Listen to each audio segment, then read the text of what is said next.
logically correct for now. See, the way we handle emergency situations, it has a lot to do because we don't have normally a formal training of how an emergency should be handled. So sometimes our inputs are based on what we see on television or movies or what we've heard or what people or bystanders sometimes suggest. Which is why I want to know what that ground reality is to begin with.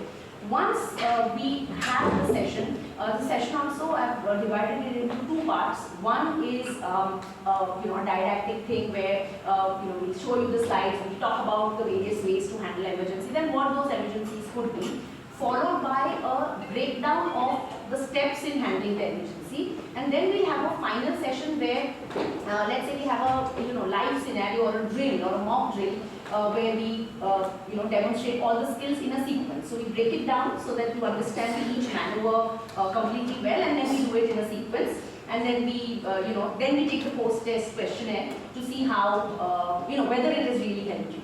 Because most of the times we are used to doing things and then not judging or assessing our own learning from that activity.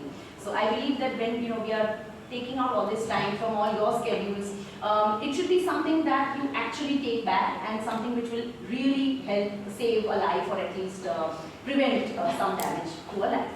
Alright? So